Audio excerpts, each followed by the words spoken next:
네, 반갑습니다. 평생자산관리연구소의 유평창 소장입니다.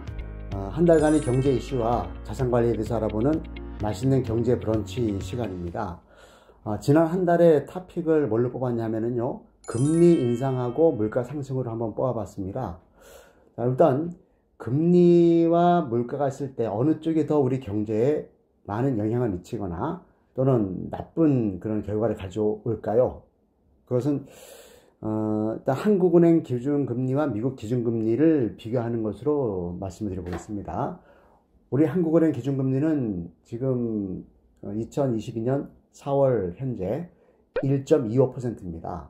미국은 0.5%죠. 자, 그런데 미국이 우리나라보다 금리가 낮은 것은 당연한 겁니다. 왜냐하면 기축통화니까. 그런데 우리나라 같은 경우는 금리가 1.25%에서 많이 올라가도 한 2% 정도에서 정체가 될 것 같아요. 왜냐하면 가계부채가 워낙 많고 하기 때문에. 근데 미국은 지금 뭐라고 그럽니까? 제롬 파월 미국 연준 의장의 말을 빌어보면 올 연말까지 무려 2%까지 갈 수 있다고 해요. 그럼 내년에는 뭐 2.5, 3%까지도 갈 수 있는 거 아니겠습니까? 이 상황을 본다면. 물론 그런 배경에는 양적 완화를 긴축으로 바꾸고 또는 저금리를 끝내는 이러한 여러 가지 배경이 있습니다만, 그렇게 되면 우리나라는 어떠한 문제가 있냐 하면 가계부채가 2,000조에 지금 육박하고 있습니다. 1,800조가 훨씬 넘었죠. 그리고 보통 부채를 끼는 세력들은 어려운 입장이죠. 중소기업이라든가 뭐 저소득 계층입니다. 이분들의 부담이 커질 겁니다. 그래서 이러한 부담을 정부가 좀 배려하기 위해서 금리를 인위적으로 안 올리게 되면 환율 문제가 생기게 되겠죠. 환율 문제는 전방위적으로 영향을 미칩니다. 예를 들어서 환율이 폭등을 한다. 즉 우리 원화 가치가 떨어진다고 하면 1달러에 지금 1220원쯤 가고 있는데요. 이 부분이 뭐 1400원, 1500원 이렇게 올라간다고 치면 우리나라 원화 가치가 폭락하는 거죠. 그러면 자연스럽게 우리나라의 구매력이 떨어지는 겁니다. 즉 우리나라 어떤 1인당 GDP, 즉 국민소득도 많이 떨어질 수밖에 없고요. 또 수입하는 모든 물자가 올라갑니다, 가격이. 그래서 물가가 좀 문제가 되는 겁니다. 즉 금리는 당장에 우리가 보여지는 그런 어떤 애로사항일 수 있는데, 물가는 미래에 엄청난 큰 파장을 불러올 수 있는 거거든요. 그래서 제가 볼 때는 미국 금리가 우리나라보다 높으면 안 된다는 생각을 합니다. 기본적인 경제 체질을 봤을 때. 그런데 일시적으로 미국 금리가 우리보다 높아질 수도 있겠다라는 우려를 해봅니다. 물론 그런 상황이 발생 안 되고 오히려 경제가 좋아지고 가계부채가 통제 가능한 범위에 들어간다면 모르겠습니다만, 그래서 금리 인상보다는 물가 상승이 더 큰 문제라 봅니다. 물가는 전방위적으로 영향을 미친다고 말씀드렸고요. 즉 금리 부분은 만약에 금리 올라간다 하면 혜택 보는 사람도 있습니다. 예금을 많이 하는 사람들 또는 뭐 금리를 가지고서 활용하는 그런 자산 투자하는 이런 분들은 오히려 혜택을 받을 수가 있는데, 그렇지 않고 뭐 가계부채가 많다든가 뭐 이런 분들은 상당히 좀 피해를 입을 수 있어요. 그러나 물가가 올라간다고 치면은 하다못해 우리나라 같은 경우는요, 식량 자급률이 30%가 안 된다는 통계가 있습니다. 나머지 70%는 먹고 사는 문제 아닙니까? 다 수입을 해야 돼요. 또 석유는요, 우리나라 한 방울 나지 않지 않습니까? 그런데 우리나라는 석유 수입을 제일 많이 하는 나라 중에 하나입니다. 따라서 물가 상승, 즉 모든 이런 그 영향에 대한 그 베이직한 에너지 가격 이런 것들이 바로 직격탄을 맞겠죠. 그래서 환율은 국가 간의 물가를 조율하는 수단인데, 환율이 올라간다는 것은 우리나라가 물가에 노출된다는 뜻입니다. 그러면 우리나라처럼 소규모 완전 개방 경제는요, 수출을 하기 위해서도 수입을 하는 나라입니다. 즉 우리가 수입을 하는 것도 어떤 생산적인 것을 쓰기 위해서 하는 건데, 그런 부분까지도 올라가게 되면 생산 원가가 올라갑니다. 그러면 국제적으로 가격 경쟁력이 떨어질 수밖에 없겠죠. 그래서 저는 이렇게 봅니다. 우리나라 경제를 여러 가지 표현할 수 있는데, 글로벌 경제의 리액션 경제다 이렇게 저는 봅니다. 자, 우리나라 자체적으로 세계 경제에 기여할 수 있는 부분은 많지는 않습니다. 그러나 세계의 어떤 수요를 우리가 공급을 해주고 또는 어떤 그런 자본시장에서 대한민국의 증권시장은 거의 ATM기와 같다고 하는 정도 역동적입니다. 그만큼 우리한 기업도 많고 하기 때문에. 그래서 전 세계에서 우리나라는 일종의 경제의 바로미터 또는 경제의 어떤 테스트 마켓 이렇게 볼 수도 있는 거거든요.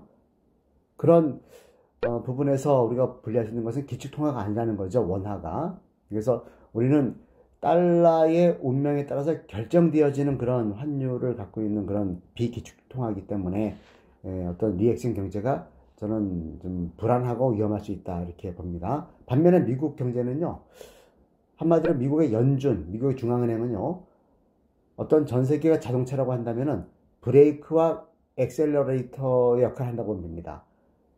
갑자기 가속할 수도 있고 급정할 수도 있습니다. 거기에 따라서 거기에 타 있는 승객들, 즉 우리나라 같이 이 무역을 주로 하는 그런 국가들은 충격을 많이 받을 수가 있겠죠. 그래서 안전벨트라는 개념이 자동차 안전벨트라는 개념이 바로 우리 환율인데 그 부분이 흔들리게 되면 상당히 우리 국가 경제가 어려움에 봉착할 수 있다라는 생각을 해봅니다. 그래서 앞으로 물가나 금리 전망해보면 물가가 지금 지난달에 4.1% 올랐습니다. 전년 동월 대비가 10년 만에 가장 높은 수준에 올랐습니다. 그러면 물가를 안정시키기 위해서는 금리가 나타나야 되거든요. 금리가 따라 올라가야 되거든요. 즉 물가가 선행지표고 금리가 후행지표다를 보시면 되겠습니다. 따라서 지금 물가가 우크라이나 전쟁이라든가 기타 여러 가지 에너지발 이런 걸 통해서 올라갈 수밖에 없는 환경입니다. 당분간. 그러면 금리도 따라가서 올라갈 수밖에 없다. 그래서 우리의 자산관리는 앞으로 저금리 시대가 끝나고 일정 기간은 고금리 시대가 올 것 같다라는 그런 어떤 스탠스로 관리하시면 좋겠습니다. 자, 7대 경제 지표를 한번 살펴보겠습니다. 소비자 심리 지수는요 103.2포인트입니다. 여전히 100 위에 있고, 그리고 제조업 업황 실적 BSI 지수, 즉 제조업 CEO들이 얘기하는 향후 경제 전망은 100보다 훨씬 낮은 84포인트입니다. 전달보다는 7포인트가 내려서 좀 우울한 전망이라는 거고요. 그런 배경인지 몰라도 지난달 무역 추지가 1억 4천만 달러 적자가 났습니다. 그리고 경제 심리 지수죠. ESI 지수는 뭐 소비자 심리 지수하고 좀 일맥상통한데 103.4로 해가지고 그 전달보다는 2.3포인트가 올라서 민간에서 느끼는 체감 경기는 나쁘지 않다 이렇게 볼 수가 있겠죠. 자, 주가 지수입니다. 3월 달에 캔들 차트 월봉으로 봤을 때 코스피, 코스닥 다 올랐습니다. 그 전 달에 비해서 올랐다는 얘기고요. 미국도 양호했습니다. 다우존스와 나스닥이 각각 2.32%하고 3.41%가 올랐거든요. 반면에 중국 관련 상해종합이라든가 홍콩 항생 같은 경우는 6포인트와 또 3포인트 정도, 3% 정도가 내렸습니다. 좀 중국은 상대적으로 미국보다 좀 더 열악한 그런 경기 환경을 보여주고 있습니다. 그래서 미중 무역 전쟁을 했을 때 불리한 쪽은 중국이다 이렇게 다시 한번 볼 수가 있겠죠. 금리를 보겠습니다. 지난달에 3년 만기 국고채 수익률 금리의 대표 지표죠. 2.369%입니다. 그래서 그 전달보다는 0.084%포인트가 올랐습니다. 코픽스 금리 민감하죠. 대출금리죠. 신규 취급액이 1.64%고요. 잔액 기준이 1.44%입니다. 여기에 각종 개인별 가산금리가 붙겠죠. 그래서 일부 신용이 안 좋은 차주, 대출받은 사람은 아파트 담보대출이 6%가 넘고 있습니다, 지금. 그리고 어떤 경우는 연말쯤 되면 8%까지 갈 수 있다, 이렇게 보는데, 현재 2030 세대는요, 7%, 8% 하면은 대출금리가 엄청 놀랄 겁니다. 그러나 지금 50대 이상의, 즉, IMF 외환위기를 겪은 세대들은요, 40% 금리까지 받거든요, 대출금리가. 예금금리는 20%가 넘었었습니다. 그런 것을 봐서 좀 충격이 덜 할 텐데, 2030 세대 중에서 영끌에서 아파트 대출을 많이 받은 사람들, 이런 계층은 상당히 어려운 그런 지경에 놓일 수도 있겠습니다. 그래서 다시 또 급매물을 낸다든가, 이럴 경우에는 새로운 윤 정부에서 250만 채의 아파트를 공급한다고 했습니다. 그러면 공급 많아지고 수요가 위축되고 급매물 많아지고 이렇게 되면 아무래도 주택 가격은 조정을 받을 수 있지 않을까 이런 생각을 해봤습니다. 환율은요 1222원 79전이 됐습니다. 지난 월 평균 환율이. 이 부분은 근래에 수년 동안 보지 못했던 그런 높은 수준의 환율입니다. 즉 원화 가치가 떨어졌다는 얘기입니다. 이 수치가 1300원 1400원 올라가면 올라갈수록 앞서 말씀드린 것처럼 어떤 물가 상승에 직격탄이 되는 겁니다. 우리는 해외에서 오는 게 많거든요. 에너지서부터 먹을 거 이런 것들, 소비자품 이런 것들이 환율 올라가면 국내 물가가 폭등하는 거죠. 그러면 아무래도 위축이 되고 산업이, 그러면 우리나라 어떤 걸 민간 내수 시장도 위축이 될 수밖에 없는 그런 악순환이 반복될 것 같다라는 거고요. 통화량은 여전히 양호합니다. M2 총통화죠. 13% 정도가 됩니다. 증가율이 상당히 높은 수준이고요. 그리고 투자자 예탁금이라든가 코스피 거래대금, 또 주식형 펀드 잔액, 이런 것들은 소폭 약세이거나 강세, 즉 상당한 부분에서 시중의 통화량이 여전히 많이 노출되어 있다. 여기에다가 만약에 일부 그 토지 개발로 인한 토지 보상금이라든가 이런 것들이 나오게 되면 시중의 통화량은 여전히 풍부한 상태다. 즉 향후 국내 자산시장은요, 금리 인상의 악재와 어떤 통화량의 증가, 유동성의 증가의 어떤 호재가 서로 주고받고 하는 이러한 상태가 될 것 같습니다. 원자재는요, 두바이유, 우리가 가정을 수입하는 원유죠. 많이 올랐습니다. 18달러 81센트가 올라가지고 지난달 월 평균이 109.74달러가 됐습니다. 100달러 넘었죠.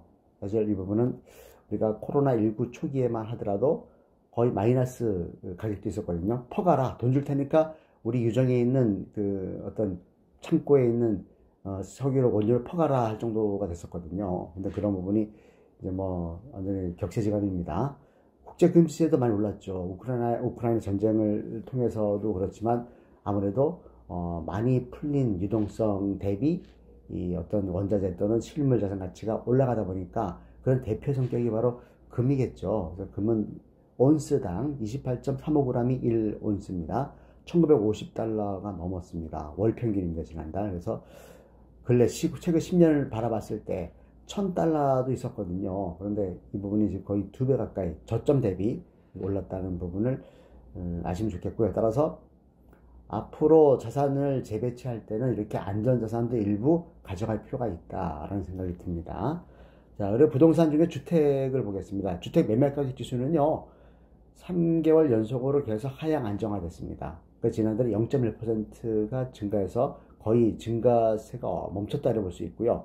전세가격 지수는 물론 2개월 후행합니다만 마이너스로 돌아섰어요. 마이너스 0.1%입니다. 지난달이. 그래서 전세가부터 떨어지게 되면 시세도 떨어질 수밖에 없는 환경이 되고요. 잘못해 역전세가 나오는 지역도 나올 수가 있을 것 같습니다. 물론 서울 강남이라든가 일부 호재가 많은 GTX라든가 이런 특수한 입지는 여전히 뭐 신고가가 나올 수도 있습니다만, 그렇지 않은 일반적인 그런 어떤 입지의 주택 시장에서는 최근에 몇 년 동안 올랐던 그 과도하게 올랐던 집값이 조정을 받거나 급매물 위주로 해서 가격이 좀 하락할 그럴 우려도 있어 보입니다. 뭐 우려라고 한다는 것은 집값 올라가서 좋다는 게 아니라 어떤 예측 불가능할 수 있다는 거죠. 그러니까 집이라는 것은 지금 시세와 10년 후 시세를 예측할 수 있어 가지고 지금 뭐 대출 받아서 집을 사느냐 아니면은 돈을 모아서 빚 없이 사느냐, 이런 예측 가능할 수 있어야 되는데 최근에 집값은 그런 것이 없었죠. 그래서